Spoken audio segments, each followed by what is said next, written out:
Good morning, caregivers and care receivers. We are here for our monthly live support groups. I am Pamela Wilson. I help caregivers and aging adults solve caregiving problems, and we are live here for our caregiving support group. I'll do some introductions this morning just to talk about the benefits of caregiving support groups. Benefits are many. If you haven't met me before, I'll just do a quick little background. I have been working in the field of caregiving and healthcare for 20 years. And the benefits of caregiving support are so many because caregiving is so stressful.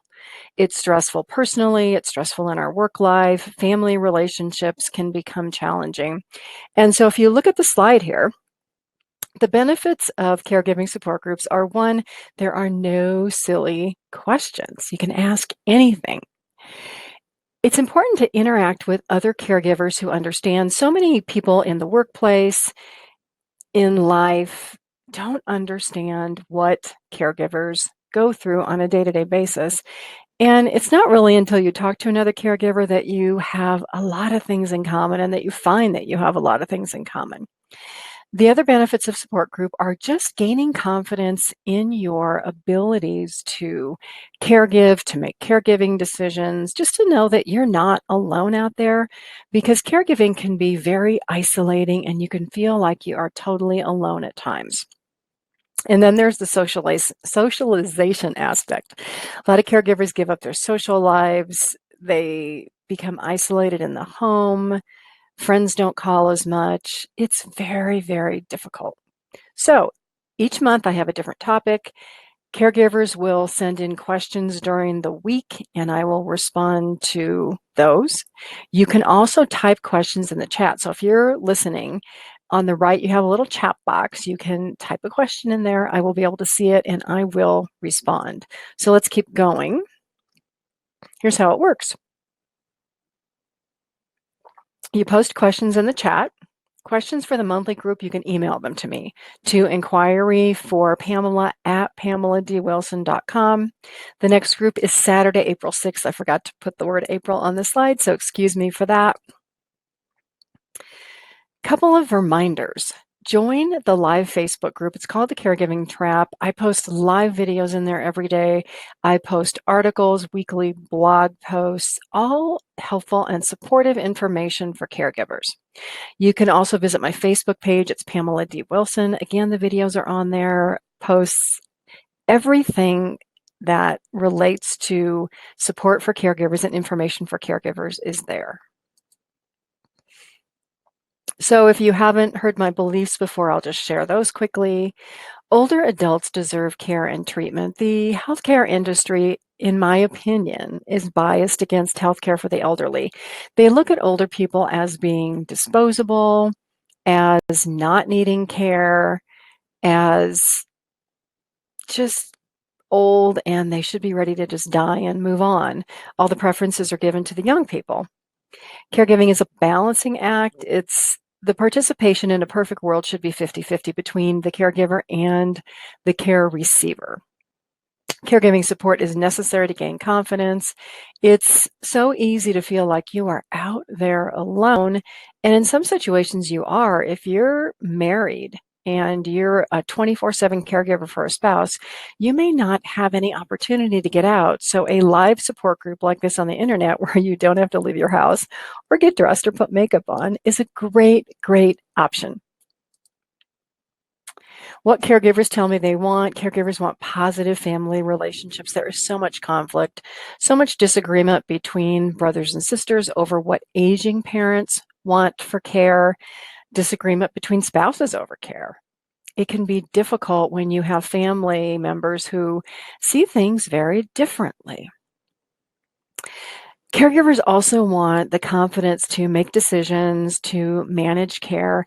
And if you've never been a caregiver before, this can be very, very difficult, especially because you've never done this before. Caregiving is new territory. It's not like there's schools out there where you go to learn how to be a caregiver. It's through support groups like these, it's through courses that I offer that caregivers actually learn how to manage caregiving situations. Caregivers also want better than average care for loved ones, and who wouldn't? None of us want to say, oh, go ahead, give us bad care, put us in a bad nursing home, ignore us.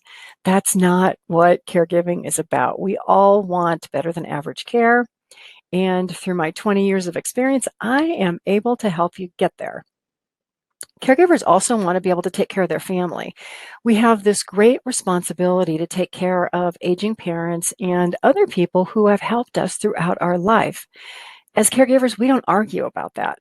But that doesn't mean that caregiving isn't stressful, frustrating, that we don't get angry, that we don't feel lonely sometimes. Doesn't mean that caregiving isn't difficult, because it is difficult. As our aging loved ones continue to age, as they continue to have more health problems, caregiving gets more difficult. It just does. That's part of the equation. So what else do caregivers want? If you have questions, you can post them. Otherwise, I will respond to questions that have been sent to me this week, and I'm going to go through just a couple of slides just to remind you what it takes to get what you want out of caregiving. So you have to be willing to accept new suggestions, new ideas, be willing to try new things. Caregiving is trial and error. Not everything will work for every situation or every family, because each situation is so different. You also have to be proactive. You have to be willing to take that step forward, to ask questions, to get help, to advocate. Help just doesn't come down from the sky. God is not going to show up and say, oh, here, have everything. As one of my clients said, God doesn't give us everything. We have to work for it. Support, we want to gain confidence. We want to collaborate. We want to think positively rather than negatively, getting stuck in all the crazy stuff that happens. And we want to be able to laugh about caregiving. It gets so crazy that if you can't laugh about it, it's extremely challenging. The long-term effects of caregiving. If you're new to caregiving, this is extremely important for you to know. Caregivers actually become more sick. Their health fails, both mentally and physically, from the act of caregiving, because it's stressful. Even though many caregivers want to have everyone believe that they can do it all, that it's not difficult, it is difficult. And the sooner that you're able to admit that and talk about it, the better, because caregivers are afraid to talk about their feelings, as if saying, oh, I hate being a caregiver today is a horrible thing. It's not. That's how you feel. Caregivers for people who have Alzheimer's experience more physical stress, more emotional stress, because of the intensity of the hands-on care that has to be provided, and because of the behaviors that are associated with caregiving. If you know nothing about Alzheimer's, behaviors are a significant part of the disease because it's a brain disease. So we lose our filter. So things that we know that are unkind to say or might be inappropriate to say, person with Alzheimer's, it just comes out. They lose their filters. They just say whatever they think. And that is what you have to find humorous. Again, risks to health: physical illness, emotional distress, social isolation. Loneliness and depression is very common among caregivers. Social isolation for the care receiver is equally as risky. Imagine just being stuck in your home, not able to get out, not able to hop in the car and go to the grocery store or really do anything that you want. It's very isolating, and it can be very depressing, especially if you don't have family who come and visit. You don't have friends who call to say, hey, how are you doing today? That causes depression. And then there's this whole spiral. So depression and anxiety cause health problems. Health problems cause more illness, more risk for heart disease, more risk for cognitive problems like Alzheimer's and dementia. So isolation is this spiral of health things that just keep happening, and they get worse. Isolation, again, supports the need for caregiving support. Stress is bad for us. We've talked about that. So let's get to the questions. And the questions that I'm going to review today are questions, again, that I've received this week through chats, through Facebook posts, through my Facebook Live posts. It's questions that I've received from caregivers. The first one is, and most people are concerned about this, but we all know this. Our aging parents, adults, do not want to leave home to go to a care community or a nursing home. And so if you look at this slide, on the slide is a link to a blog article about activities of daily living. These are the main reasons that aging adults have to leave home: bathing, dressing, managing continence, eating, toileting, and transferring. Declines in one of any of those areas affect everything else in an older person's life. I always tell aging adults, when you retire, you have a job. Your job is to stay at home. It's to stay independent as long as possible. It's to keep doing all the things that you were doing before you retired at a very, very high level. Walking and exercise and balance is extremely important. And walking is easy to do. You put one foot in front of another and you keep going. That supports physical strength, endurance, and balance. Falls, fractures are one of the number one reasons that older adults leave their homes to go to care communities and nursing homes.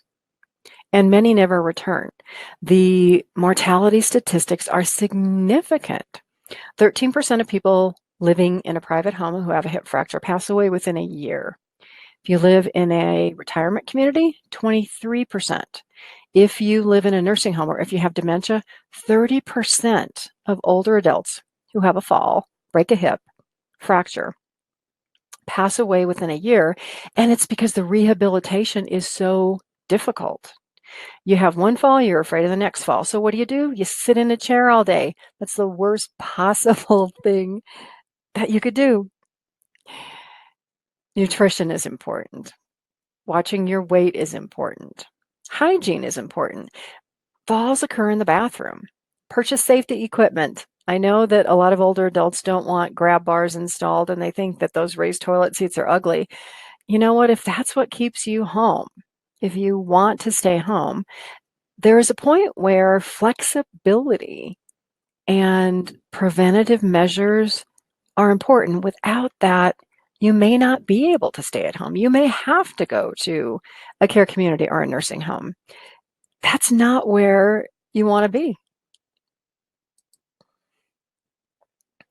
Another question that came up this week is, I feel more like a caregiver. I don't feel like a spouse anymore, a daughter, a son. I feel like a caregiver. And I want to feel more like a spouse, like a daughter, like a son. What happens in caregiving, and it happens so quickly and it happens overnight, is that we quickly have this list of tasks that are endless, to-do lists, projects, grocery shopping, picking up prescriptions, helping with laundry, cleaning house, doctor appointments. It all piles up. And if we're working full time, sometimes it can just seem impossible. And so it does feel like, we're rushing to get all this stuff done and we don't have quality time with our parent, our loved one, our spouse, our brother or sister. My suggestion to caregivers, when you feel more like a caregiver than a husband, a wife, a son, a daughter, is to create and make time for family events. A family event could be things that you did with your parents when you were younger. So if you sat in the kitchen when your mom made dinner when you were a child, invite your mom to sit in the kitchen today while you make dinner and just talk about things. If you were a son and your father took you out in the, garage to make things, woodwork, you mowed the lawn, maybe you went to sporting events, listened to sporting events, watched them on TV. Make time to do that now. But again, you have to make time. You have to schedule the time and say, Mom, Dad, brother, sister, husband, wife, I feel like all I do is caregive. I feel like all I do is clean the toilets, do laundry, run around. This doesn't make me feel good. What would make me feel better because I love you is to have some quality time with you. But you actually have to create that quality time. Other ideas. Old family photo albums. Sit and talk with your parent or your spouse and reminisce and record it. Record it on your cell phone, record it on a recorder, and save those recordings and listen to them on days when you just feel like you've had enough of caregiving and you want to just walk away, which we can think about, but we really can't do. Those recordings also will be extremely, extremely valuable to you when your loved one passes away and you're thinking, gosh, I wish I could just hear mom's voice again, dad's voice again, my husband's voice. Well, you know what? You'll have it on a recording. In this slide again, there is a link to my blog article about caregiving roles and responsibilities. Sometimes caregivers don't know what they're supposed to do, especially if they're new to caregiving and they're just starting to take care of an aging parent, a grandparent. It's a great article to read. Check it out. Next question, and this one is so common. Why are family relationships so difficult in caregiving? Well, it's because we're with family that we may not have had a lot of contact with for years. So we grow up, we move out of mom and dad's house. We may stay in the same city. We may move all over the country. You don't know. And so when caregiving becomes a need again, we all come back together. And we've lived our lives and had a lot of different experiences. And sometimes what we remember most, which is unfortunate, is all the things from our childhood that we thought were unfair. My brother, got the train set. My sister got the pink dress that I wanted. They all got to go do these things. And by the time I grew up, there was no money for me to do high school activities after school. There's all these things, favoritism, that we remember and sometimes we hold on to. And then other times it's the whole favorite thing. Oh, you were mom's favorite, you were dad's favorite. Just let it go. The important thing today is the care of your mom, your dad, your spouse, your brother, your sister, your grandparents. All of that family stuff, just sweep it away. Give it up. It's not important anymore. If you're stuck on it, you've got to find out why you're stuck on it and try to find a way to forgive. Try to find a way to appreciate what you have. Appreciation is one thing that we can do every day that really takes the negative out of caregiving and the negativity out of our heads. So back to family relationships. The goal again is to care for your loved one. It's not what you think is best. It's really what your loved one wants, what your aging parent wants. Most of the time, it's possible to do that. Sometimes it may be a little impractical, especially if your parent wants to stay at home and they're not doing anything to help. They sit in a chair all day, their mobility is more difficult, they don't take their medications, they don't eat, they don't drink. That is a whole nother video or a whole nother set of education or a whole nother support group. Aging parents and people that we care for have to participate 50-50 as much as they can. With Alzheimer's, that does become difficult over time because there is a point where they just can't participate. But in general, it's 50-50 between all the family members, parents, brothers, sisters, everyone to make that caregiving situation work out. It just doesn't happen overnight. You have to show up. You have to participate. You have to be positive. You have to be willing. Send all that negativity away. It does not belong in caregiving. Memory loss and Alzheimer's disease are a huge concern. Research now shows that the early signs of memory loss show up 10 to 20 years before there's a diagnosis. And the statistics are shocking. 50% of people over age 85 actually have Alzheimer's or dementia, and they don't know it. It's because they're forgetful. So how does this happen, you wonder? Well, if you're a single older adult and you live alone, you don't remember that you're forgetting things. You may, make a note here and there. Somebody may call you and say, "Oh, you were supposed to call me," and you're like, "Oh, I forgot." But that just doesn't click. It doesn't click to say, well, do I have Alzheimer's? Do I have dementia? Should I go to the doctor? Should I be asking these types of questions? If your family members live out of town and they don't show up to visit or they don't call you very frequently, it's really difficult to pick up on those signs. In, again, this slide here, there is a link to an article about noticing the signs of dementia, and I'll just go through some of them very quickly. But one of the first ones that happens very early on is the inability to manage money. Maybe you were a great bookkeeper, you balanced your checkbook every month, that kind of starts to fade. You may forget to pay a bill here and there. Bills may show up late in your mail that are unpaid. And then it's the whole organization, disorganization pattern. You forget to do things. You had a doctor appointment, you didn't write it down, you missed it. You maybe used to be really good at typing and sending emails and following up, and now your follow-up skills, they're gone. Your house starts to look disorganized. Piles of paper everywhere. Mail on your kitchen table that you just put there and you forgot to open, and it's like, oh my gosh, a week later, I haven't even looked at this, and now I have late bills to pay. Sticky notes all over the house to remind yourself to do things. Forgetting to shower. I mean, there's so many things that are the early signs of Alzheimer's or dementia, and being proactive is the better thing. Yes, having a diagnosis of Alzheimer's or dementia, scary. People are scared to death to receive that diagnosis, but if you receive it early, you can be more proactive. You can get your power of attorney documents done. You can talk about what do you want for care with your family members. You can be proactive in health.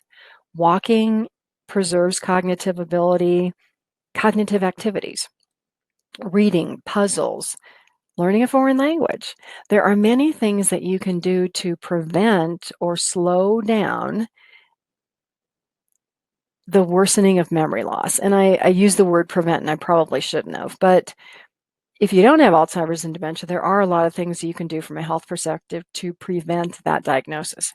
If you already have it, you really just manage the decline through daily activities, through medications. There's a lot of things that you can do so that your memory maintains instead of going like this. And again, it's a personal choice for everyone how we want to treat our health, our diagnosis of Alzheimer's, all of that. Very personal choice for you and for you to talk about with your family members.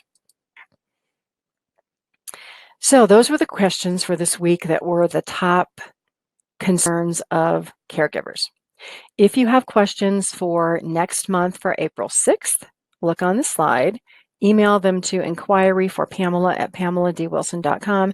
Join my Facebook group. It's called Caregiving Trap. And again, in there, I post articles, blog articles on my Facebook page. All of my Facebook live videos are there. And those videos are a response to the questions of caregivers. So things that come in during the month, comments that caregivers make, I actually record videos to respond to those questions, and you can just post your comments. I will end up posting this video on the Facebook group so that everybody can watch it. I'm Pamela Wilson. I help caregivers and aging adults solve caregiving problems.